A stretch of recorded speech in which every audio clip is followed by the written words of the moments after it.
Excuse me, என்ன sir? மியூசிக்னா என்ன? மியூசிக்னா இசை. இசைனா?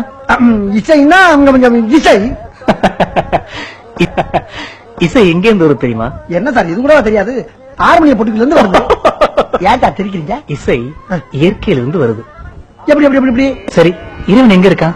இறைவன் எங்கும் இருப்பான், தூணிலும் இருப்பான், துரும்பிலும் இருப்பான். அதே மாதிரிதான் இசையும். ஆ, கொத்துற கல்ல இருக்கும், கத்துற குழந்தைகிட்ட இருக்கும், குத்துற கொலகாரன்ட்டி இந்த இவர்கிட்ட இருக்கும், இந்த அவர்கிட்ட இருக்கும், நண்பர்கிட்ட இருக்கும். ஏன் உங்ககிட்ட கூட இசை இருக்கு. சார் புரியுற மாதிரி சொல்லுங்க சார்.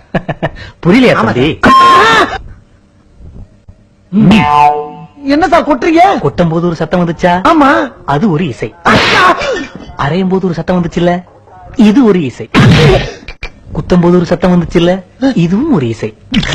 இப்படி இசை பல பரிமாணங்கள்ல தெரியுது. சரி, பொது ஒரு விஷயத்துக்கு வருவோம். அதான் முக்கியமான கட்டம். ஆமா, காலையில ஒட்டடை புடுங்கியா? ஒற்றையா புடுங்கலையா? புடிக்கிட்டாங்க. என்னடா அதான் அது மீசங்க. கம்பளி பூச்சிடா. கம்பளி உன் கம்பளி பூச்சி எங்க? கம்பளி பூச்சி எங்க? அது ஓடிடுச்சுங்க. கம்பளி பூச்சிய ஓட ஆமா, ஏன்டா எந்திரிச்சா? ஏன்டா எந்திரிச்சா? உட்காரா உட்காரா. 35,000 அடிக்கு மேல பிளைட்ல பறந்து எந்திரிக்கலாமா? ரைட்டா? பெல்ட்ட மாட்டா. என்னங்க பெல்ட்ட மாட்டா? பெல்ட்? பெல்ட் இந்த பெல்ட்டாட சொன்ன? இந்த பெல்ட்ட மாட்டா. மாட்டுறங்க. மாட்டா. மாட்டு தாமி. பெல்ட்ட மாட்டிட்டியா? சேஃப்டியா பிளேன்ல உட்கார தெரியாம ஏறிதானுங்க. ஏதோ நாம இருந்தோம் காப்பாத்தணும். ஆஹா